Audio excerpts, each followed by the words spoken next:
أحب الوفاء بشتى الصور، أحب الوفي الأمين الأغر، فأهل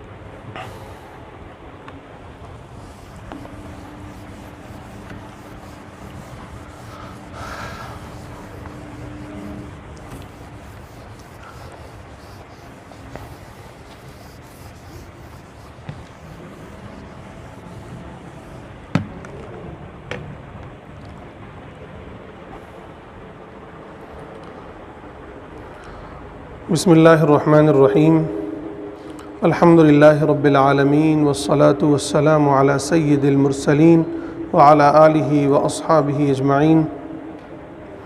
قال اللہ تبارک وتعالی اعوذ باللہ من الشیطان الرجیم بسم اللہ الرحمن الرحیم کنتم خیر امۃ اخرجت للناس تأمرون بالمعروف وتنہون عن المنکر وتؤمنون باللہ صدق اللہ العظیم۔ محترم علماء کرام اور عزیز ساتھیوں، آپ کے سامنے کل سے لے کر آج تک دعوت کی اہمیت اور اس کی ضرورت اور اس کے مختلف مناہج یا اسلوب پر بہت سے دروس ہو چکے ہیں۔ اگلا جو درس ہے وہ گویا 2 درسوں کا ایک مجموعہ میں آپ کے سامنے پیش کروں گا۔ ایک پہلا درس ہے جس کا عنوان ہے دعوت و اصلاح میں زمین و زمان کا لحاظ، اور دوسرا درس ہے ہندوستانی پس منظر میں ترجیح کار دعوت یا اصلاح۔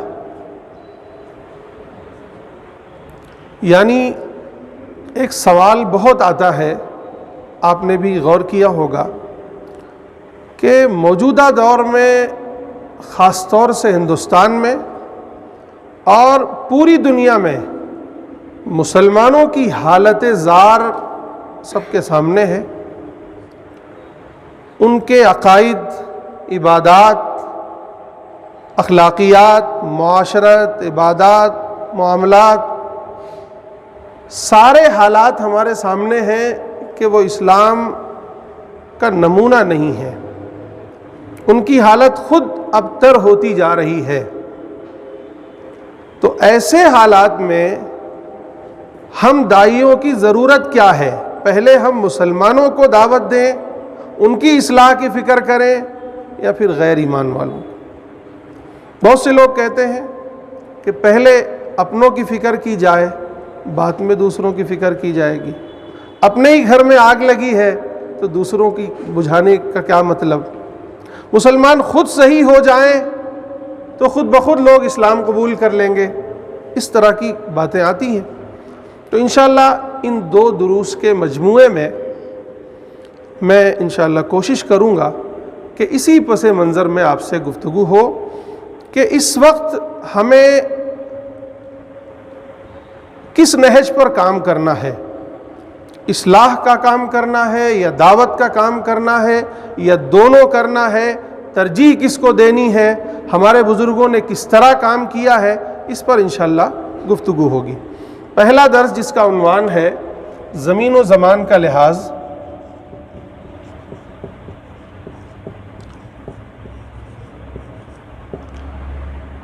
اس کا ایک خلاصہ میں آپ کے سامنے پیش کرتا ہوں۔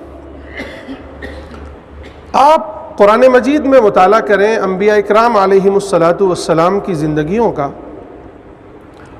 تو آپ کو گویا ایک خدائی قانون ملے گا، اور وہ یہی کہ زمین و زمان کا لحاظ رکھا گیا ہے۔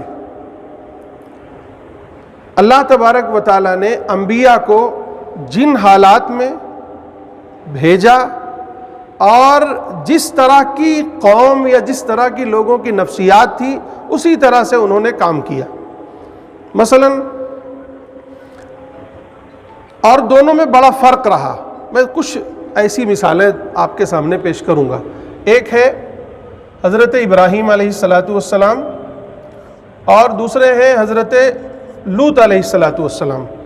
آپ جانتے ہیں کہ دونوں ایک ہی زمانے میں تھے, دونوں آپس میں رشتہ داریاں بھی تھیں,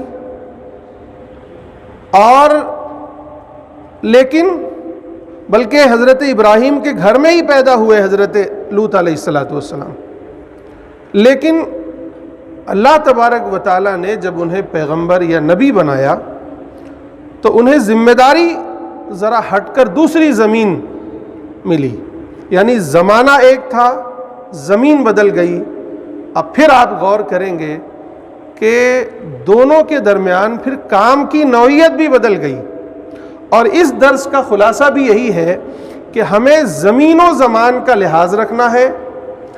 کبھی زمین بدلتی ہے, کبھی زمانہ بدلتا ہے, اور کام کی نوعیت بدل جاتی ہے.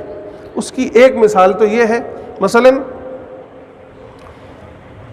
حضرت ابراہیم نے جو ہے کام کیا. آپ دیکھیں گے قرآن مجید میں مختلف جگہوں پر آپ کا بیان ہے, جگہ جگہ آپ قرآن مجید کی آیتیں اٹھائیے اور پڑھتے جائیے. حضرت ابراہیم نے دعوت کو, یعنی توحید کی دعوت کو, غیر ایمان والوں میں ایمان کی دعوت کو اولیت دی, اور بلکہ وہی کام کیا آپ نے, یعنی دعوت.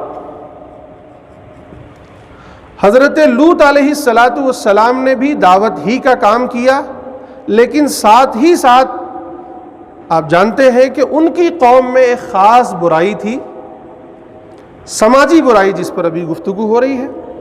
ٹھیک, ایک سماجی برائی تھی ہم جنس پرستی. تو حضرت لوط علیہ الصلاۃ والسلام نے دعوت کے ساتھ گویا اصلاح کا بھی کام کیا. توحید کی دعوت کے ساتھ ساتھ اس سماجی برائی کے خلاف بھی کام کیا.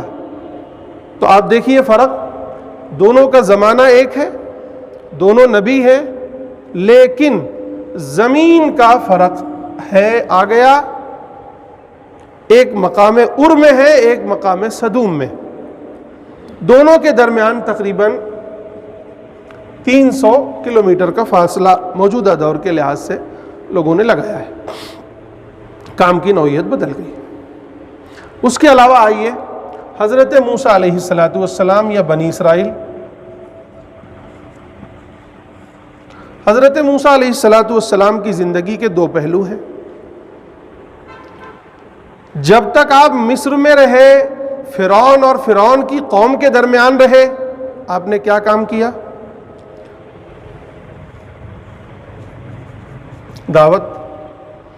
جب فرعون اور اس کی قوم ہلاک ہو گئی, وادی سینا میں لے کر بنی اسرائیل کے درمیان آ گئے, تو کیا کام کیا آپ نے؟ اصلاح کا کام کیا. ٹھیک ہے. اسی طرح آئیے حضرت محمد صلی اللہ علیہ وسلم ہمارے نبی, آپ کا مدنی دور تفصیلی ہے, میں بہت مختصر کر رہا ہوں درس کو. مدنی دور اور مکی دور آپ دونوں دیکھیں. آپ نے مکے میں گویا مکی دور میں خالص دعوتی کام کیا ہے, لیکن آپ جب مدینے تشریف لائے تو کام کی نوعیت بدل گئی. اب دعوت بھی ہے, ساتھ میں اصلاح بھی ہے, ساتھ میں دفاع بھی ہے, معرکہ آرائی بھی ہے, سیاست بھی ہے. اب وہ کام کی نوعیت بدل گئی ہے نا. اور آگے آئیے, دو مثالیں اور. ایک امام غزالی, دوسرے شیخ عبد القادر جیلانی. یہ دو بہت عظیم شخصیات ہیں ہماری تاریخ کے, جانتے ہیں آپ. دونوں کا ایک بڑا مقام ہے. امام غزالی رحمۃ اللہ علیہ نے اپنے دور میں کیا کام کیا, اس پر غور کیجئے. اسی طرح شیخ عبد القادر جیلانی رحمۃ اللہ علیہ نے کیا کام کیا, اس پر غور کیجئے. بتانا یہ ہے کہ دونوں بغداد کے ہیں, دونوں کی زمین ایک ہے, لیکن زمانے میں تقریباً 50 سال کا فرق ہے۔ جب امام غزالی پیدا ہوئے تو ان کے دور میں فلسفے کا عروج تھا، آپ جانتے ہیں یونانی فلسفے کا، تو آپ نے اس سے منہ نہیں چرایا، آپ نے جم کر اس میں مہارت حاصل کی اور منہ توڑ جواب دیا اس فلسفے کا۔ آپ جانتے ہیں ان کی مختلف کتابیں بھی ہیں، گویا فلسفے کو مسلمان کر دیا، اس پر محنت کی۔ دوسری طرف شیخ عبد القادر جیلانی رحمۃ اللہ علیہ، وہی بغداد ہے، لیکن ان کے دور میں مادیت، اب دنیا، چونکہ یونانی فلسفے کا عروج اب ختم ہو رہا تھا، اب دنیا جو ہے صرف پیسہ پیسہ، پیٹ پیٹ، جیسا کہ آج کا زمانہ ہے، تو انہوں نے روحانیت پر زور دیا، تصوف پر جم کے کام کیا۔ امام غزالی نے بھی تصوف پر کام کیا ہے، لیکن اصل کام آپ غور، یعنی اس سے فرق کیا پڑتا ہے کہ ہمارے بزرگوں نے جب جو دیکھا اپنے اجتہاد سے، اپنی کوشش سے اس پر محنت کی۔ ہندوستان آ جائیے، ہندوستان میں وہ ایک دور ہے کہ جب ہمارے بزرگان دین آئے، خواجہ اجمیری، حضرت بل، امیر کبیر سید علی ہمدانی، تو کیا کیا انہوں نے؟ پورے ملک میں دعوتی کام کیا۔ پھر اور آگے آئیے، دو مثالیں بڑی واضح ہیں، ایک ہے حضرت امام قاسم نانوتوی رحمۃ اللہ علیہ، دوسرے ہیں حضرت مولانا الیاس صاحب رحمۃ اللہ علیہ، ہے نا؟ زمین ایک ہے ہندوستان، لیکن دونوں کے کام کی نوعیت میں فرق ہے۔ حضرت امام قاسم نانوتوی رحمۃ اللہ علیہ نے جب دیکھا کہ 1857 میں انگریزوں کا ہم شکست کھا گئے، اب ہم انگریزوں کا مسلح مقابلہ نہیں کر سکتے، اور پھر دیکھا کہ یہ صرف یہاں تو حکومت تک، سیاست تک یہ محدود نہیں ہے، بلکہ ہر چرچ، ہر اسکول کے ساتھ وہ عیسائیت کی تبلیغ کر رہے ہیں، ہمارے نونہالان سب عیسائیت کی طرف مائل ہو رہے ہیں۔ تو انہوں نے کیا کیا؟ پھر میدان جنگ سے آ کر میدان علم میں قدم رکھا اور دارالعلوم کا قیام کیا، اور پھر دارالعلوم کا قائم ہونا تھا کہ پھر گویا ہندوستان میں اس کی شاخیں پھیلتی پھیلتی پھیلتی پھیلتی آج لاکھوں کی تعداد میں یہ مدارس ہیں، یہ گویا انہی کا جو ہے ثمرہ ہے۔ دوسری طرف یہی ہندوستان ہے، لیکن تقریباً 50 سال کا یہاں بھی فرق ہے کہ حضرت مولانا الیاس صاحب رحمۃ اللہ علیہ نے اپنی زندگی میں دیکھا کہ اچھا، بچوں کے لیے تو اتنا زبردست کام ہے، مدارس، مکاتب، لوگ پڑھ رہے ہیں، تعلیم حاصل کر رہے ہیں، دین سے قریب ہو رہے ہیں، لیکن بڑے لوگوں کے لیے تو کوئی انتظام ہی نہیں ہے۔ یہ مدرسے نہ جاتے ہیں، اور اب خانقاہوں میں از خود لوگ جاتے تھے، اور دھیرے دھیرے خانقاہوں کا بھی رواج کم ہوتا جا رہا تھا کہ جن کو دین کی شدھ بدھ ہے یا شوق ہے وہی جاتے تھے، لیکن تقریباً 70-80% جو ہے یوں ہی خالی بیٹھا تھا، نہ اس کے لیے مدرسہ نہ خانقاہ۔ تب انہوں نے، آپ جانتے ہیں کہ تبلیغی تحریک شروع کی، اور اس کا بھی رزلٹ آپ ہمارے اور آپ کے سامنے ہے، اللہ کا شکر ہے۔ تو یہ گویا اس سے کیا پتہ چلا؟ ایک تو یہ کہ ہمارے یہاں دعوت و اصلاح کا ایک تسلسل ہمیشہ رہا ہے، ایسا نہیں ہوا کہ کبھی بند ہوا ہے، یہ الگ بات ہے کہ وہ حالات کے لحاظ سے ترجیحات بدلتی رہی، ایک بات۔ دوسری بات، یہ اصول ہمارے سامنے آتا ہے کہ زمین و زمان، دعوت و اصلاح میں ہمیں زمین و زمان کا لحاظ رکھنا ہے۔ مثلا اس وقت ہندوستان ہے، کوئی سعودی عرب سے آئے اور کہے کہ سعودی عرب میں ایسے ایسے کام ہوتا ہے، ہمیں وہی کام یہاں کرنا ہے، تو کیا یہاں چلے گا؟ یہاں کی نفسیات الگ ہیں، یہاں کا ماحول الگ ہے، یہاں کے قانون الگ ہیں، سب الگ ہیں۔ یہی کوئی افغانستان سے آ جائے، وہ کہے وہاں تو یہ ہو رہا ہے، ہم بھی یہاں کریں گے، تو کیا یہاں چلے گا؟ نہیں چلے گا۔ یا 57-58 ملک جو اور بھی ہیں مسلمانوں کے، وہاں کا ماڈل ہم لے آئیں اور یہاں لاگو کرنا چاہیں تو ایسا نہیں ہوگا، کیونکہ دونوں کی زمانہ اگرچہ ایک ہے لیکن زمینیں بدل گئیں، حالات بدل گئے، کام کی نوعیت بدل گئی۔ اب ہمیں ہندوستان میں رہتے ہوئے یہاں کی صورتحال کو دیکھتے ہوئے یہاں کی ترتیب بنانی پڑے گی کہ ہمیں یہاں کا کیسے اور کیا کام کرنا ہے۔ یعنی ایک اصول یہ طے ہونا ہے، خاص طور سے علماء ہیں اس لیے یہ بات سامنے رکھ دی گئی۔ اس میں بہت سے لوگوں کا اعتراض بھی ہوتا ہے کہ آج آپ غیر مسلموں میں کام کر رہے ہیں، ہمارے کیا بزرگوں میں نہیں؟ بزرگوں کے یہاں تھا، آپ اس کی بھی ایک تاریخ ہے، لیکن انہوں نے حالات کے لحاظ سے، زمین و زمان کے لحاظ سے اس وقت جو بہتر سمجھا، جو اولین تقاضا تھا اس میں وہ انہوں نے دریغ نہیں کیا، جان کی قربانی، مال کی قربانی، سب کی قربانیاں انہوں نے دی۔ یہ ہمیں اعتراف کرنا چاہیے، ان کے لیے دعا کرنا چاہیے۔ تو اس سے ہمیں یہ ملتا ہے کہ ہم اس وقت بھی اپنے حالات کے لحاظ سے زمین و زمان کا لحاظ کریں۔ اب اگلا جو درس ہے اس کو ہمیں پیش کرنا ہے کہ موجودہ ہندوستانی تناظر میں، یا یہ کہ ابھی ہم لوگ ملیشیا گئے تھے تو ہم نے عالمی تناظر میں بھی، عالمی پس منظر میں بھی میں نے یہ درس پیش کیا تھا، کیونکہ ہم عالمی نبی کے عالمی امتی ہیں، تو ظاہر ہے کہ ہمارے لیے عالم، لیکن بہرحال ہم ہندوستان میں ہیں تو ہندوستانی پس منظر میں ترجیح کار متعین کرنا بہت ضروری ہے۔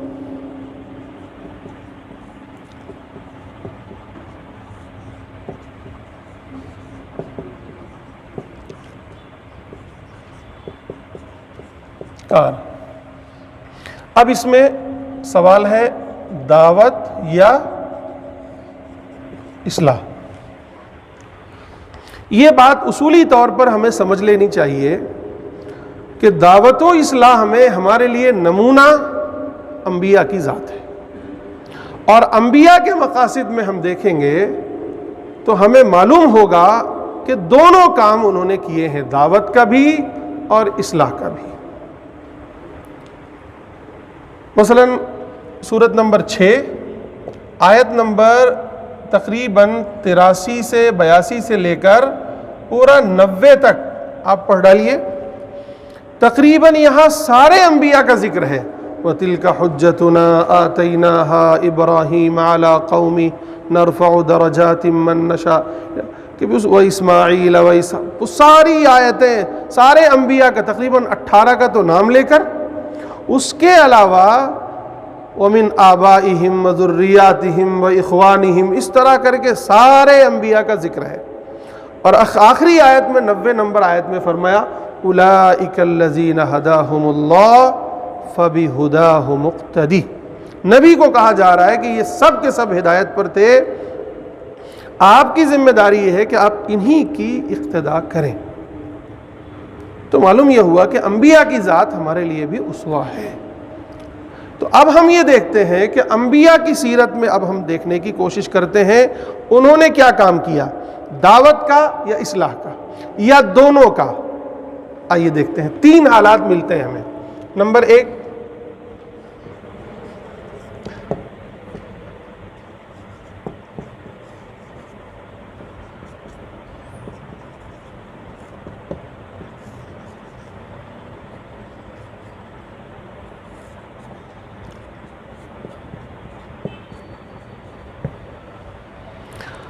انبیاء کی سیرت کا ہم مطالعہ کرتے ہیں تو ہمیں یہ 3 حالات ملتے ہیں۔ بہت سے انبیاء وہ ہیں جو 100% غیر مسلم زمانے اور زمین میں، معاشرے میں تشریف لائے۔ مثلا حضرت نوح، حضرت ابراہیم، ہے نا، ہود، صالح، اور اب پوری فہرست ہے، اور آخر میں حضرت محمد صلی اللہ علیہ وسلم، ہے نا۔ یہ انبیاء وہ ہیں جو خالص 100% غیر مسلم معاشرے میں، غیر مسلم زمانہ یا غیر مسلم زمین تھی، وہاں تشریف لائے۔ تو ظاہر ہے کہ جب 100% غیر مسلم ہیں تو وہاں کون سا کام ہوگا، دعوت کا یا اصلاح کا؟ جی، دعوت کا۔ اب کچھ انبیاء وہ ہیں جو 100% مسلمانوں میں آئے جیسے بنی اسرائیل کے انبیاء علیہم الصلاۃ والسلام. بنی اسرائیل کے انبیاء بنی اسرائیلیوں کو ہی سدھارنے، انہی کی اصلاح کے لیے آئے. تو اب ان کا کام کیا ہوگا؟ دعوت یا اصلاح؟ اصلاح.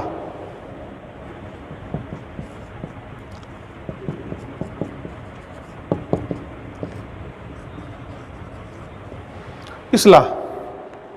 ایک تیسری کنڈیشن ہمیں ملتی ہے جس میں مشترک آبادی ہے. جیسے آج ہمارا ہندوستان ہے، یہاں مشترک آبادی ہے. وہ ہے حضرت موسیٰ علیہ السلام کے دور کا مصر. اور تقریباً یہی ریشیو جو آج ہمارے ہندوستان کا ہے یا عالمی پس منظر میں پوری دنیا کا ہے کہ 20% مسلم ہیں اور 80% نان مسلم ہیں، وہی کنڈیشن وہاں کی تھی مصر کی. یعنی 20 80 اور 20 کا ریشیو تقریباً کم و بیش. اب یہ دیکھنا ہے کہ مصر میں اب اللہ نے حضرت موسیٰ اور حضرت ہارون کو بھیجا علیہم الصلاۃ والسلام. تو انہیں کیا ذمہ داری دی؟ دعوت کی یا اصلاح کی؟ جی، دعوت کی یا اصلاح کی؟ جی، دونوں کی. ماشاءاللہ.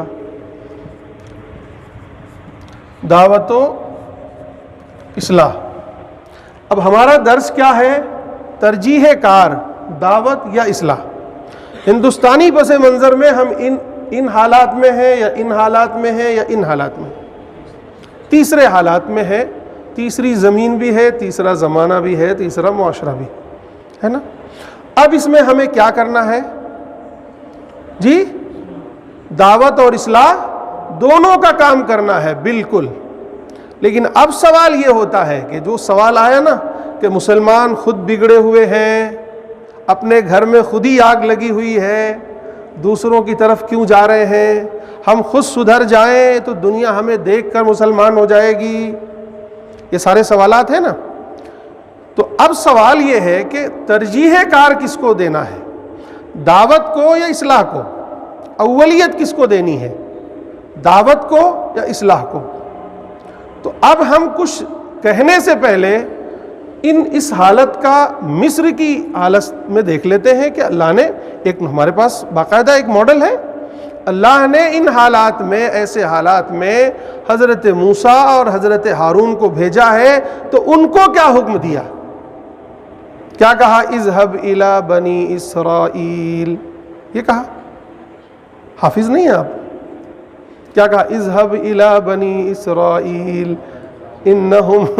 جی ہاں، اب اس پہ غور کرنا ہے. مصر میں جب بھیجا تو سورت نمبر 20 سورہ طٰہٰ آیت نمبر 24، اذهب الى فرعون انہ طغیٰ. یہ نہیں کہا اذهب الى بنی اسرائیل. تو معلوم کیا ہوا؟ ترجیح دعوت کو دی جائے گی ایسے حالات میں. اور آپ یہاں غور کیجئے، اللہ کو معلوم تھا یہ فرعون ایمان نہیں لائے گا. اللہ کے علم میں تھا اس کی قوم ایمان نہیں لائے گی، ان کو تو غرق ہونا ہے، ان کو تو غرق ہونا ہے، یہ ایمان نہیں لائیں گے. لیکن اس کے باوجود اپنے پیغمبر کو بھیجا اور برسوں وہاں کام کروایا. کیوں؟ یہی حالات آپ اور دیکھیں گے. حضرت نوح کی قوم کے بارے میں بھی معلوم تھا نہیں ایمان لائیں گے، 950 سال ایمان دعوت دلوائی. حضرت ہود کی قوم، صالح کی قوم، شعیب کی قوم، لوط کی قوم، سب کی، لیکن پھر بھی دعوت دلوائی.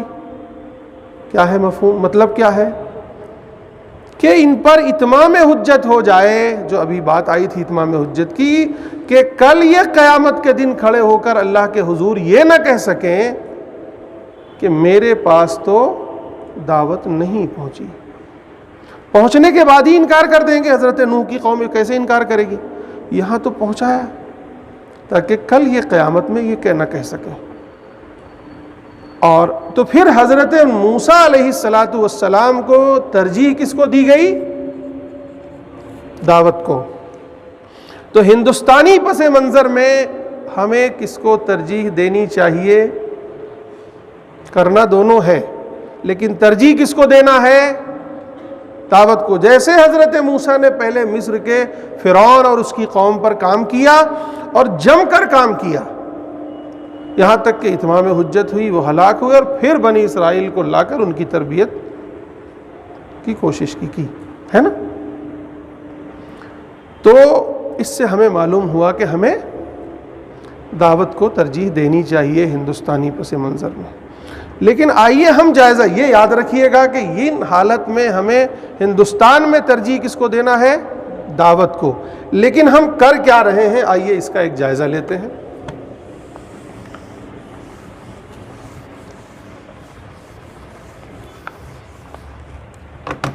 مثلا یہ 20% ہم مسلمان ہیں اور یہ 80% غیر مسلم ہیں، ہے نا. اگر ہم ترجیح بھی نہ دیں، برابر سرابر کا کام کریں، تو کیسے ہونا چاہیے؟ ہمارا مثلا ہم 100% کام کرتے ہیں. ابھی ترجیح کی بات نہیں کر رہا ہوں، برابر کی. اگر برابر کی بات کریں، ترجیح بھی نہ دیں، تو اس خانے میں کتنا کام جانا چاہیے اور اس خانے میں کتنا جانا چاہیے؟ جی 20 یہاں جانا چاہیے اور 80 یہاں جانا چاہیے، ہے نا جی. لیکن ہوا کیا ہے؟ اب ذرا دیکھیے. مثلا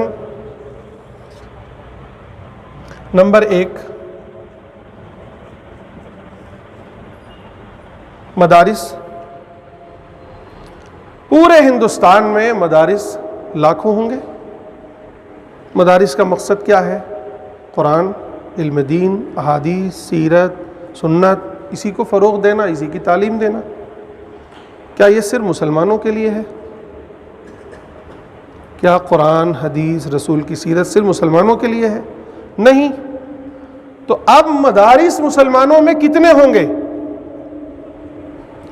اگر بالفرض 1 لاکھ ہے، 1 لاکھ مدرسے ہیں یہاں، کتنے؟ 1 لاکھ.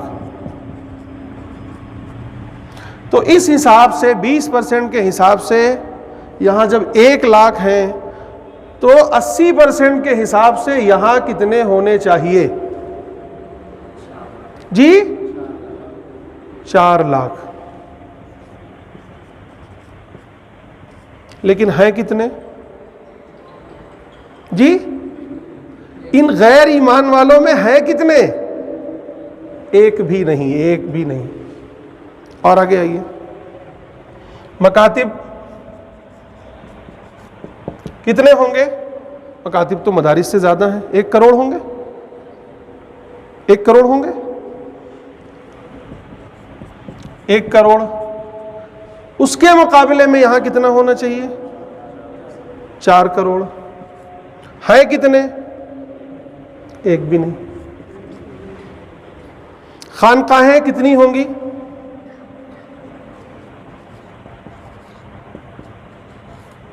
جی 10,000 مان لیجئے. چلیے 10,000. اگر یہ 20% انسانوں میں خانقاہیں ہیں، کام ہے تزکیہ ویزکیہم، اور وہ نبی کا کام سب کے لیے ہے، تو پھر یہاں اگر 10,000 ہے تو یہاں کئے ہزار ہونا چاہیے؟ کم سے کم بھی 40,000. ہے کتنے؟ 1 بھی نہیں. تحریک تنظیمیں، مثلا تحریک تنظیموں میں شروع کیجئے وہاں سے. مسلم پرسنل لا بورڈ، سب کی مشترکہ، جمعیت علماء ہند، اور پھر ظاہر ہے کہ مسلمانوں میں تو بریلوی بھی ہیں، اہل حدیث بھی ہیں، اور سب ہیں، سب مکتب فکر کے لوگ. جمعیت اہل حدیث، سنی تبلیغی، سنی جماعت، اور پتہ نہیں کتنی. اور پھر ہر مکتب، ہر مدرسے، ہر گاؤں میں کوئی نہ کوئی ایک تنظیم ہے کہ نہیں ہے، ایک ٹرسٹ ہے کہ نہیں ہے. یعنی کم سے کم بھی اگر کم سے کم پکڑیں تو 1 لاکھ تو تنظیمیں ہوں گی جو ہندوستان میں مسلمانوں میں کام کر رہی ہیں. یعنی 1 لاکھ. اور اس کے مقابلے میں یہاں کتنا ہونا چاہیے؟ 4 لاکھ. ہے نا؟ ہے کتنی؟ ان کا کام کیا ہے؟ مسلمانوں کے مسائل حل کرنا، مسلمانوں میں بیداری لانا. کیا غیر مسلموں کے مسائل اسلام نہیں حل کرتا؟ جی کیا اللہ کے نبی نے غیر مسلموں کے مسائل حل نہیں کیے؟ اور آگے آئیے. ماشاءاللہ تبلیغی جماعت،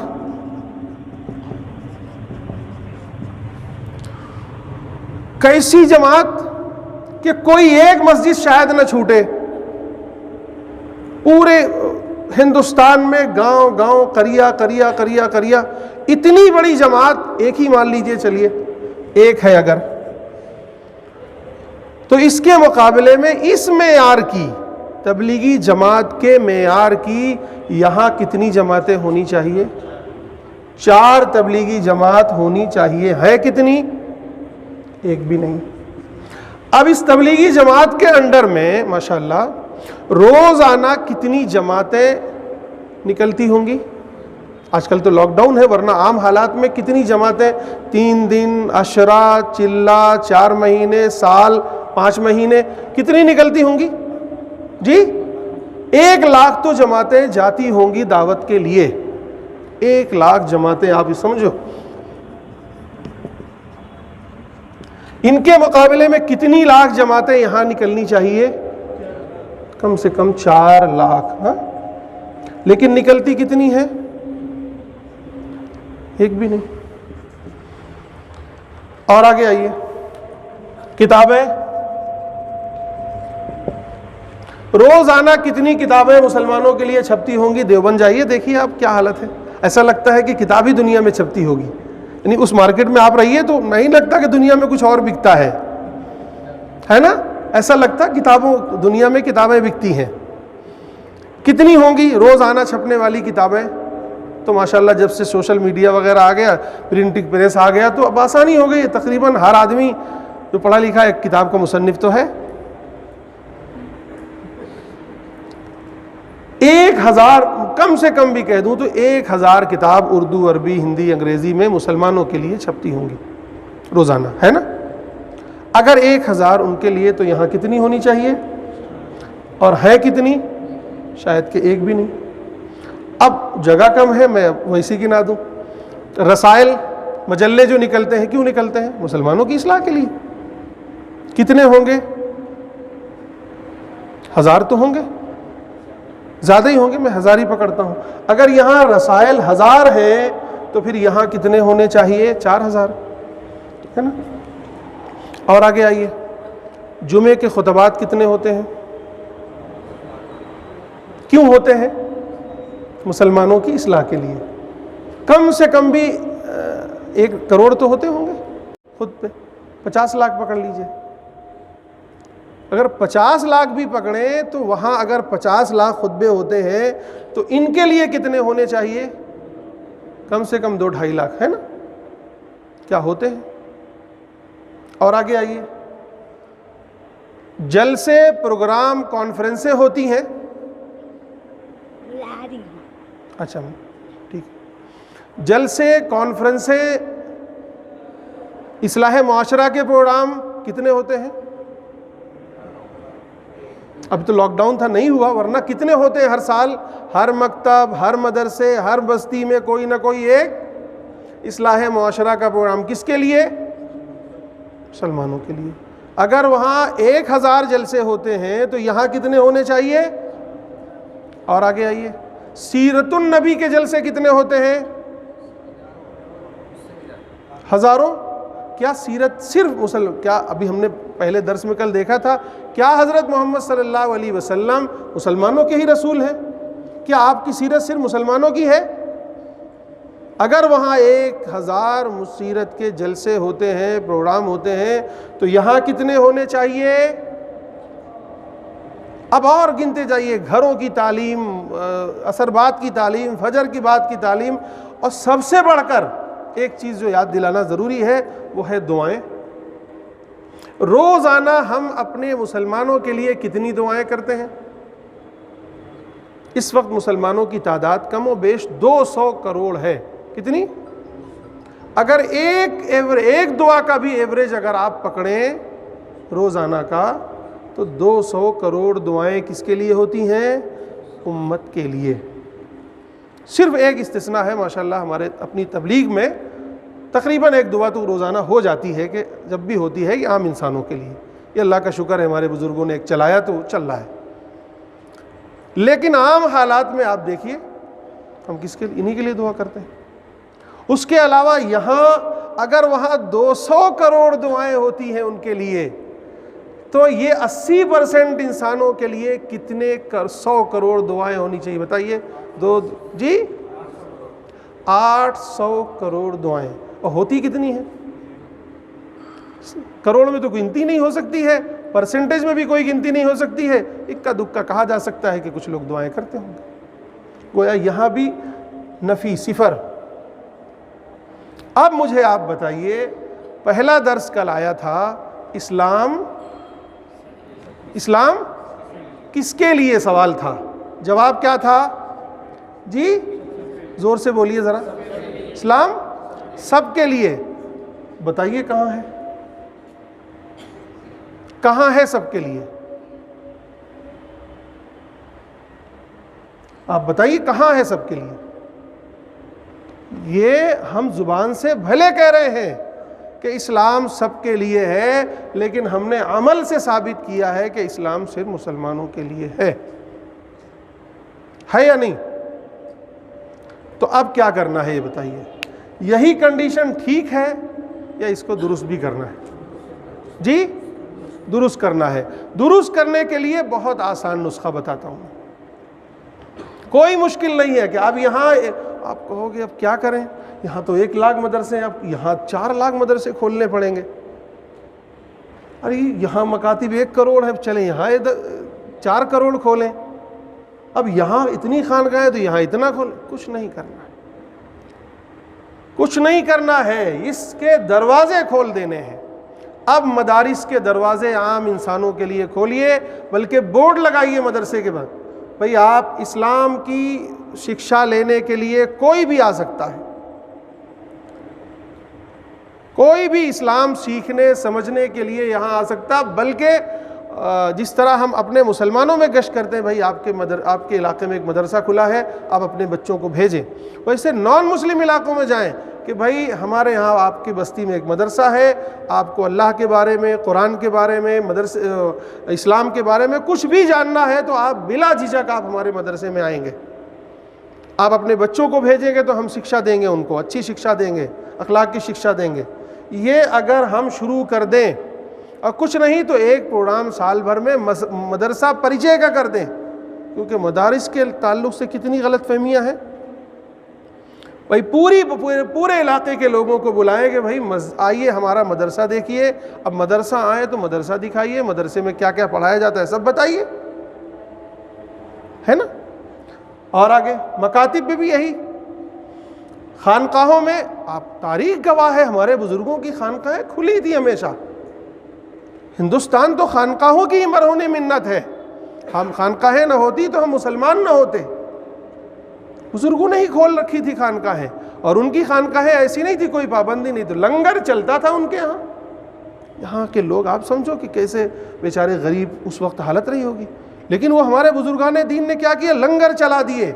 یہ آج کل جو لنگر چلتے ہیں یہ تو ایک رسم بن گئی, بدعت بن گئی, لیکن ان کے یہاں جو لنگر چلتے تھے وہ مقصد یہ تھا کہ غریبوں مسکینوں کو خوب جم کر کھلاتے پلاتے تھے. وہ آتے تھے اور اسلام اور دین کی باتیں لے کے جاتے تھے. یہی وجہ ہے کہ 90 لاکھ لوگ اسلام قبول کیے. اور آگے آئیے, تحریکیں تنظیمیں. ہم جتنی تحریکیں تنظیمیں ہیں, ہم لوگ ابھی تک کیا کیا مسائل اٹھاتے ہیں. اب غور کرنا تھوڑا سا. ہم نے 3 طلاق کے مسائل اٹھائے جو خالص میرے ہیں, ہم نے NRC کے اٹھائے, بہت سی چیزوں کے. آپ غور کریں گے تو یہ 20% لوگوں کے مسائل ہی اٹھا رہے ہیں. ہم نے کبھی ملک کے کرپشن پر کوئی آواز اٹھائی کہ یہاں بے ایمانی بہت ہو رہی ہے. ہم نے کبھی اس پر آواز اٹھائی کہ یہاں ریپ بہت ہو رہے ہیں. ہم نے اس پر آواز اٹھائی کہ یہاں کا مہنگائی بہت بڑھ رہی ہے. ایسے ایشوز جو انسانوں کے ایشوز ہیں، انسانوں کے ایشوز کو لے کر بہت بے حیائی پھیل رہی ہے. بہت ساری چیزیں ہیں، ایک ایک چیزیں جب ہم دیکھیں گے کہ ہمارے غیر مسلم عورتوں کے ساتھ زیادتی ہو رہی ہے، ان کی جو ہے جہیز پہ زیادتی ہو رہی ہے. ہم نے نہیں کیا تو الٹا انہوں نے ہم پر الزام دھرنے شروع کر دیے کہ تمہارے ہاں یہ ہو رہا ہے. یعنی مدعو دائی بن گیا اور دائی مدعو بن گیا. اور آگے آئیے، تبلیغی جماعت ماشاءاللہ، اللہ ہمارے بزرگوں کو جزائے خیر دے، کیسا نظام بنایا، پوری دنیا میں چل رہا ہے. اگر یہی نظام، میں کہتا ہوں صرف ابھی ہم لوگوں کا لاک ڈاؤن میں امریکہ اور کئی ملکوں کے لوگ تھے، آن لائن پروگرام چل رہے تھے، میں نے ان سے، اکثر سب تبلیغ کے ساتھی تھے، اس سے میں نے کہا اگر صرف ایک کام ہو جائے کہ ہماری تبلیغی جماعت، اللہ کا شکر ہے پوری دنیا میں ہے، ٹھیک ہے وہاں سے آفیشیل جب اجازت ملے گی تو ملے گی، ہم بھی انشاءاللہ ساتھ میں ہو جائیں گے، وہ الگ مسئلہ ہے کہ مرکز سے یا شورا سے کہاں تک کیا اجازت ملتی ہے، وہ تو جو نظام ہے اس کو میں چھیڑا جائے، اس کو اسی طرح چل.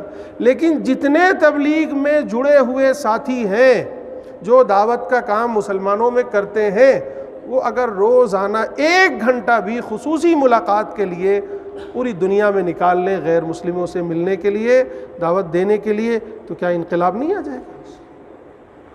کتنا آسان کام ہے. ہم گشت کر ہی رہے ہیں، ایسا گشت کرتے ہیں، مسلمان سے ملے، غیر مسلم کو چھوڑ دیا، پھر مسلمان سے ملے، پھر غیر مسلم کو چھوڑ دیا. ایسے تو ہوتا ہے. یہ بیچ میں یہ چھوٹ گیا، یہ چھوٹ گیا، وہ جو چھوٹ رہے ہیں وہ نہ چھوٹے بس. یہ اگر مسجد وار گشت سے جا رہے ہیں، نظام میں ایسی بات نہیں ہے تو وہاں مت چھیڑیں.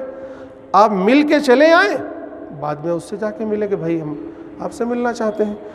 ایک ہمارا ساتھی ہے پون، امراوتی میں ایک گاؤں میں مسلمان ہوا.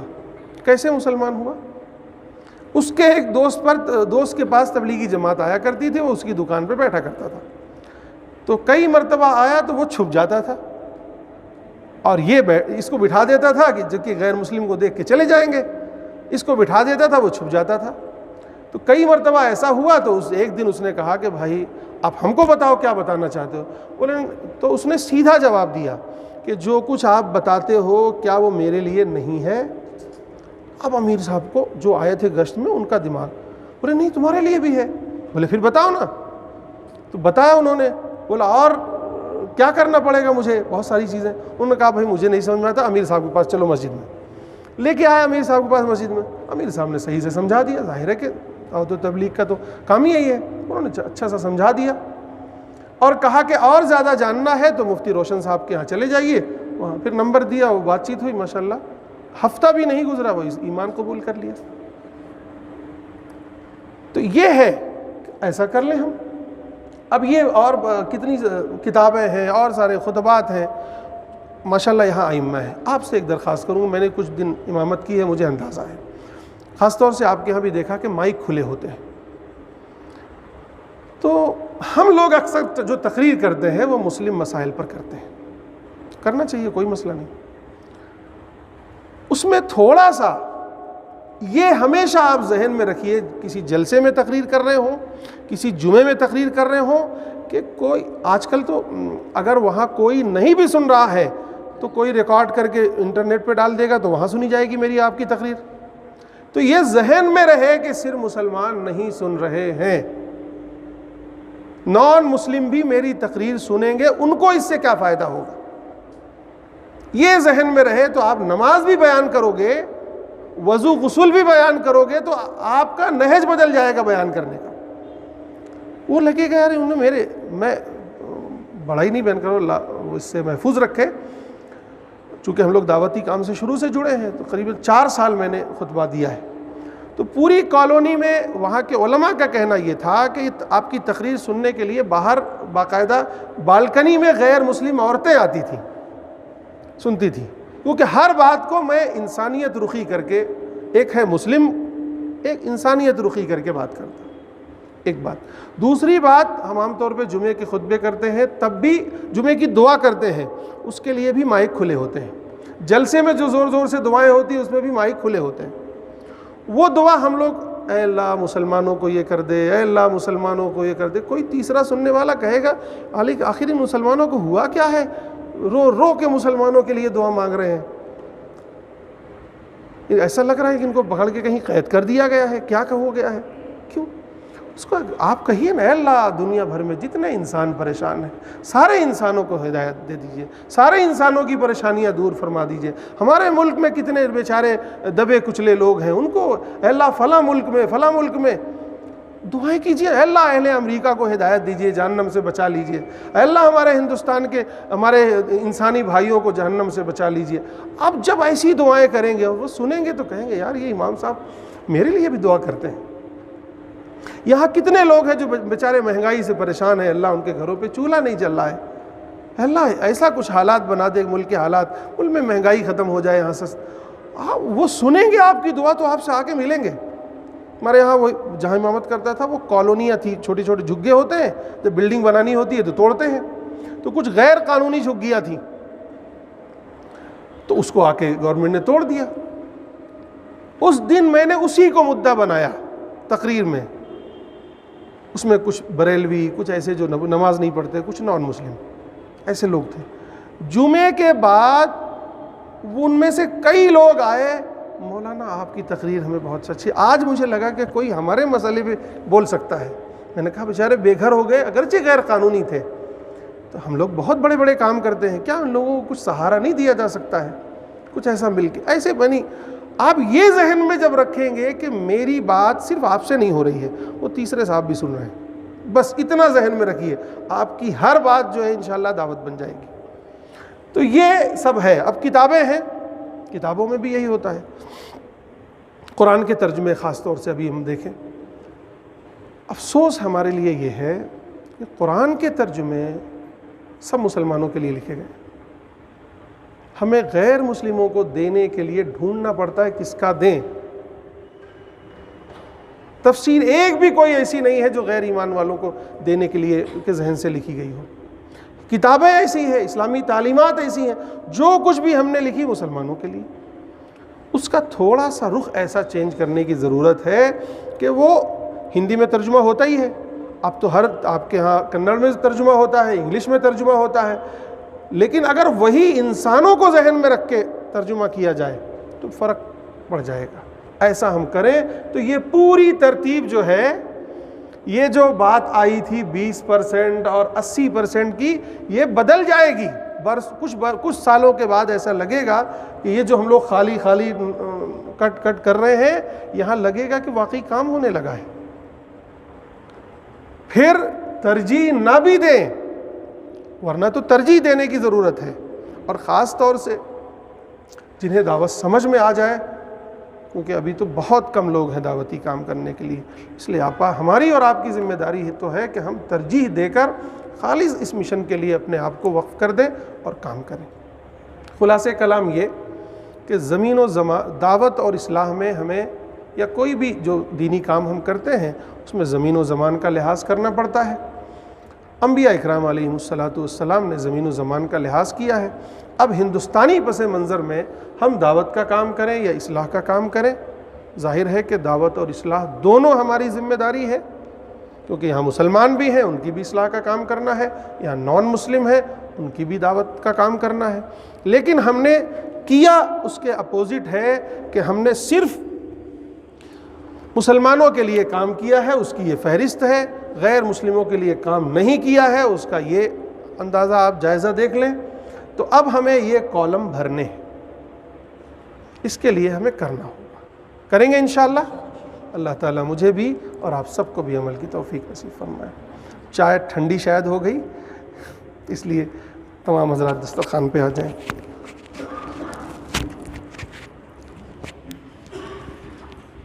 أحب الوفاء بشتى الصور، أحب الوفي الأمين الأغر، فأهل